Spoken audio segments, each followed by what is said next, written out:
All right, welcome to Why Am I a Knicks Fan? I'm comedian Miller Mark, and my guest today is Jonathan Ziegel. How you doing, buddy? I'm good, man. How are you? Oh, awesome. Pretty good. We're going to talk some Knicks basketball. And my first question for you is, are you a Knicks fan? Yeah. I'm a long-suffering, staunch Knicks fan, yes. Oh, awesome. Yeah. So who's your favorite player of all time? Favorite player now? Boy, that's tough. Of all time, maybe Spreewell. Oh, cool. Yeah. Brunson, probably up there too. He's doing so much for the city right now, so I got to throw him up there too. Oh, I love it. I love you loving a charitable guy. Yeah. What's your favorite memory being a Knicks fan? LJ's 4-point play against Indiana. Oh, yeah. That's Hopefully crazy. I'm on camera doing it. I watch that all the time. Yeah. Oh, yeah. I was in my parents' basement just going wild like nobody was home. It's such a great memory. Yeah. I love Larry Bird's reaction because I'm not a big fan of the Celtics or Bird. Right, same. Yeah. That's awesome. All right, it's time to put on your knickers and talk some comedy and Bockers basketball. All right, the Knicks secured the 3 seed in the playoffs they're facing the Atlanta Hawks, the 6 seed. And as I move my notes here, the regular season is over, obviously, as I'm stumbling through here. What do you think our chances are against the Hawks? Yeah, I think they're pretty good. The Hawks are a tough young team, but we took the season series from them, and I think we have a veteran team that knows how to play together, knows how to play clutch. So I like our chances. Yeah, you're way more optimistic than me because as we were talking beforehand, I'm just nervous about their defense. They're long. They can bottle up Brunson with Dyson Daniels and all that. And what is it, Alexander Walker? He's now like playing good. Yeah. Well, they have, that's the trend. If you don't really have a strong identity, you just build a bunch of long wings and try to run and gun and bottle people up. And that's what the Hawks are doing. And they got some talent on that squad, but not a veteran team, and everybody tries to bottle up Brunson, and look how that's been working out so far. Yeah. So I love talking to you. I'm way more optimistic. We're sweeping them now. Yeah. Maybe they'll take one. We'll see. Okay. We'll see. All right. Good. Yeah. The series starts Saturday at 6 p.m. on Amazon Prime. I'm like, hopefully everybody's got Prime Video. And no more Breen and Frazier. Yeah, that's heartbreaking too, because I don't know how many more games Clyde's got in him. So it'd be great, especially for a playoff game. Like, you want to hear your hometown guys kind of call the game, and I have to listen to Reggie Miller. Is he on Prime or is he NBC? I think. Well, I'm not sure. But, I don't like Wade either. I think he might be Prime. Nobody's as good as Mike and Clyde. So. Whoever it's going to be, it's a downgrade. Yeah, Stan Van Gundy. I'm not looking forward to hearing his crap. I'm going to cut that and send it to him. Yeah. Except for Jeff. I like Jeff. Jeff's phenomenal. Yeah. All right, so the Knicks ended up 53-29, most wins since 2012-13, and 50-plus wins in 3 straight seasons. First time since 94-95. Yeah. I actually had to look that up. I scrolled down. I was like, boy, it's been a while. Those were good times, Ned. Yeah, that's when I started. I started watching them in the 90s on my parents' TV, and those were some great teams, tough teams. Yeah, really kind of embodied the city at the time, and but it's been a while. It's been a long, long time since we've been good and sustained good. Yeah, because I grew up loving them because I'm 45 now. The 90s were because I'm like a teenager and stuff. Hating Michael Jordan. He ruined my childhood. Sure. And just because rooting against Jordan, like I always say, it was like rooting against Jesus. I mean, because everybody loved him. Yeah. But those years were just phenomenal. Like, and the whole podcast will just be us talking about 90s Knicks. Now let's move on. Mike Brown has the record now for most franchise victories in a first season of coaching. Right. He broke Riley's record from 91-92. In Riley's first year, it was 51 wins. What do you think about Coach Brown? Yeah, it's a good question. I mean, he's a very different coach than Tibbs was, and I think you can only measure so much. You can only say so much about him at this point, because now is when he really starts to get graded. Yeah. So he was handed a team that knew how to play together, played tough, had consistency. That consistency really matters, but. Saving all those minutes and deepening the bench in the regular season means our guys should be better off, have fresher legs in the postseason, which hopefully, when rotations get tighter, and we play our best players theoretically, it should have a positive impact. So, if he does better than Tibbs, it's because he's followed this formula most likely. So. Yeah, because I was going to ask you, what do you think the playoff rotation? Because I hear Alvarado's probably out. I don't love that. I mean, I would look at the matchups, but he's shown even at 6 foot he can do damage against guys much bigger than him. But sometimes we need that feistiness. Sometimes we need a spark off the bench. Sometimes we need defensive stops. So, I don't know about him being out, but fewer minutes for sure, or just spot minutes. I think there's a lot of guys that can come in and do that. I'm curious to see what they do with Mitch if they give Mitch more minutes. I think the rotation will probably be set. The starters will probably be set, but maybe they'll play Mitch more. We'll see. I'm not sure. Yeah, because that's one Achilles heel to Atlanta, right? They're pretty small up front, right? So I'm hoping Cat goes wild and Mitch goes wild, offensive rebounds. And that's why the Knicks ended the season yesterday with a loss to the Hornets. I think it was 110-96. The Hornets really needed the game because they wanted to host the home play-in game or whatever. So they went all out.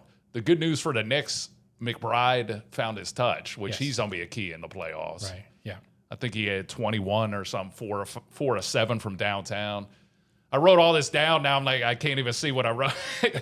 But Coach Brown likes McBride and Shamet together. That's why Clarkson maybe get a couple minutes here or there because of his veteran. Yeah. But I love Alvarado. The last episode, I was like, I love him, and now he might be getting just spot duty. Yeah, I mean, I think when you look at overall what he gives to the team on the court compared to a McBride and a Shamet. Like Shamet's good defensively, and he's a bit taller, he's a bit bigger, great outside shooter. Deuce also can light it up from outside. The fact he missed so many games, I think he's still kind of working his way in. So, and coach has got to see how he knows his player better than anybody. So he's got to see how Deuce is doing. And I really like Deuce. I mean, I think if I had to choose between the two, I'd also go with Deuce. Yeah. But it's matchup dependent, and it's what your team is looking for, who's struggling, who's playing well. So, it's nice that they have options, right? I'm going to say Diawara is the key to the series. No, I'm just joking. He's going to kill it. No, just kidding. But my friend actually went to the game yesterday, and I was joking with him. I was like, have fun watching Diawara take like 45 shots. What do you think? Not what do you think, but OG's ankle, he's still day-to-day. I think that was the last update. But we get a week till Saturday, so hopefully he's feeling good and everything. Right, exactly. Day-to-day is tough to know. And, I think if he can play, he's going to play. Yeah. And time off is going to help. So the rehab and everything else. The medical team's done a really good job with him. Remember, the rep coming out of Toronto was he was always injured. He's been relatively healthy with us. A lot of guys have. Knock on wood. Yeah, knock on wood. He's such a key to our run. Yeah.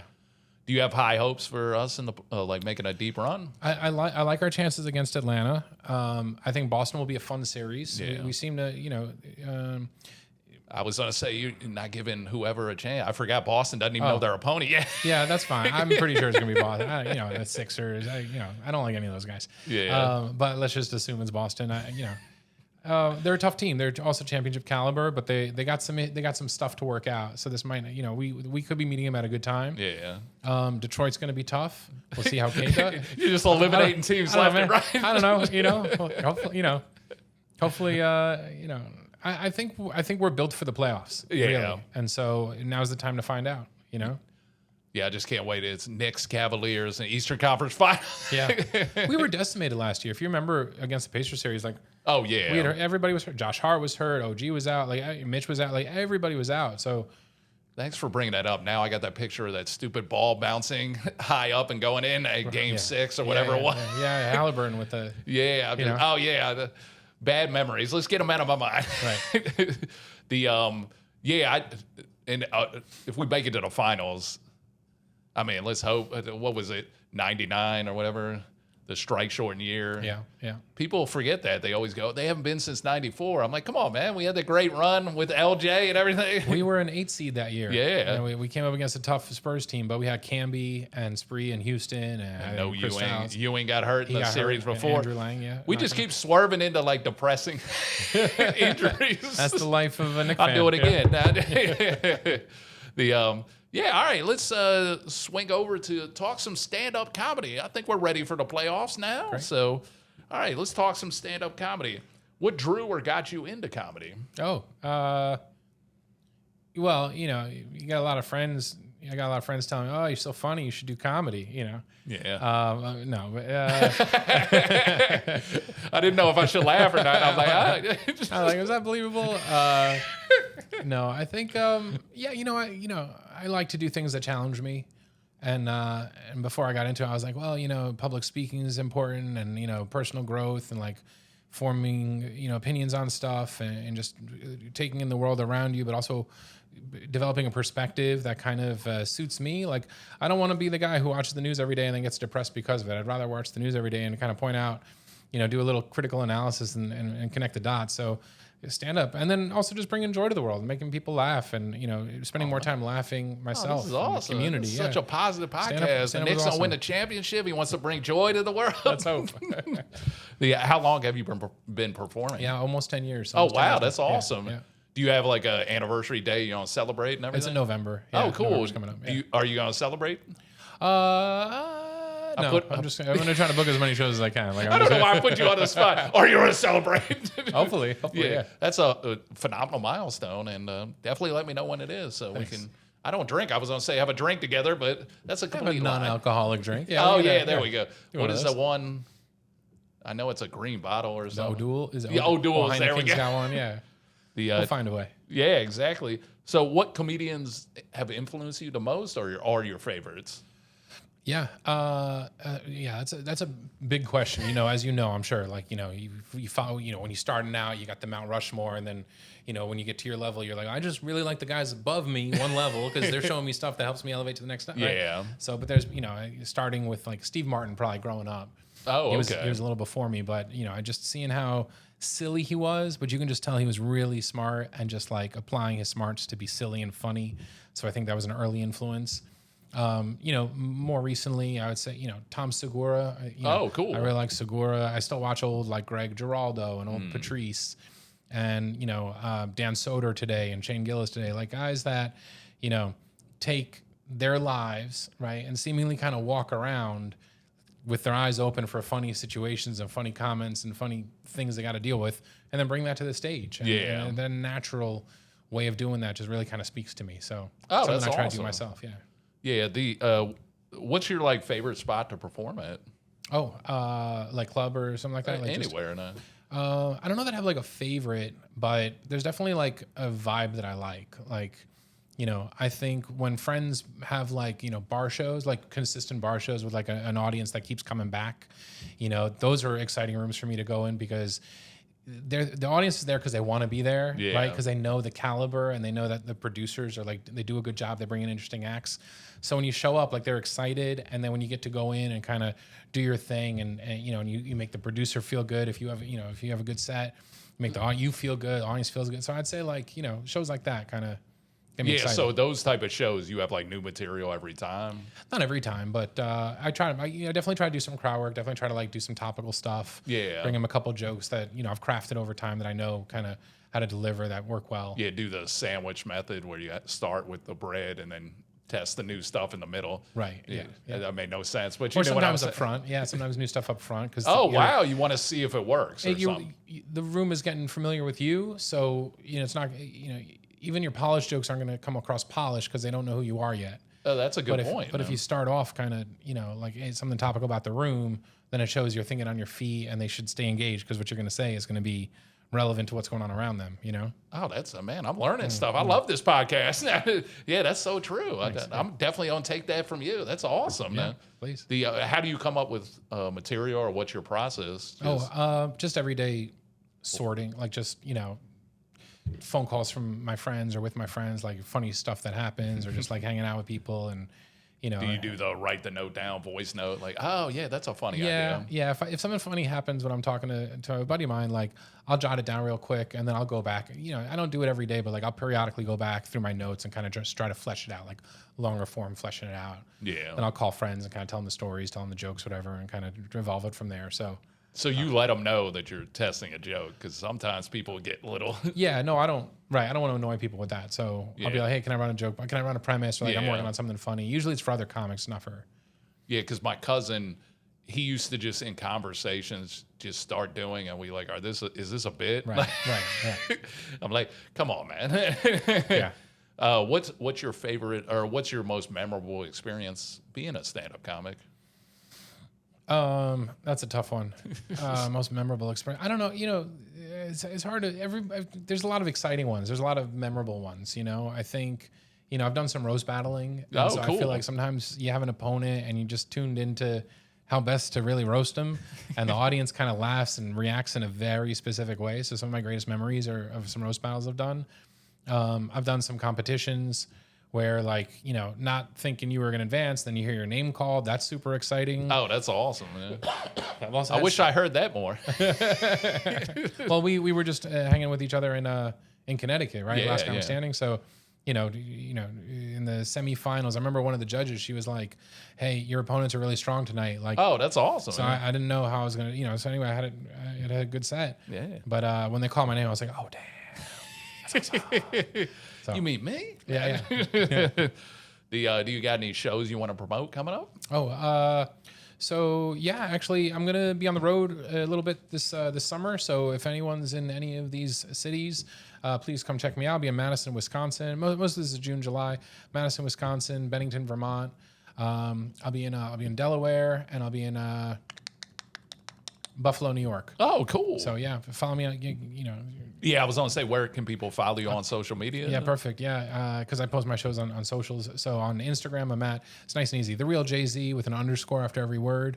So it's _real_ Jay-Z, not J-Y-Z, but just Jay-Z, like my initials for John Ziegel, Jay-Z _. That's simple, right? Yeah. Yeah. And so there, Facebook is my name. TikTok is my name, Jonathan Ziegel. So, yeah, anyone should connect you to the other ones. It's just hilarious because even though I know you and everything, I just realized The Real Jay-Z because there's another Jay-Z. It's so stupid. I'm like, oh, that makes sense. Technically, I had it first. So. Yeah. So you own that. That's right. All right. As for me, I'm actually here at the Producers Club on April 23rd and at 7:30. And then you can find me on a streaming plausible show April 28th that I forgot to look at the time. Let's just say 7 o'clock. But you can follow me. I'll post about it at The Miller Mark on all social media platforms except Facebook. I'm just Miller Mark. So all right, the 12th man is in the game, which means this podcast is almost over. I would like to thank Jonathan for being my guest this episode. Thanks so much, man. This has been fun. Yeah, thank you. I had a great time. Oh, awesome. And I also want to thank the Producers Club for recording this episode in their lovely podcast studio. The Producers Club is located at 358 West 44th Street in Manhattan. Check them out at producersclub.com. Finally, I want to give a big thank you to Austin. He's back here for producing this episode. You can follow the podcast on Instagram, Why Am I Knicks Fan on X, or Why Am I Knicks Fan on X, Why Am I Knicks Fan on Instagram, Facebook fan page, Why Am I Knicks Fan. You can email the show, whyamiknicksfan@outlook.com. All right, thanks for listening. I'll be back maybe in a few weeks, maybe a month, and hopefully talking NBA Finals action. All right, thanks, everybody. Take care.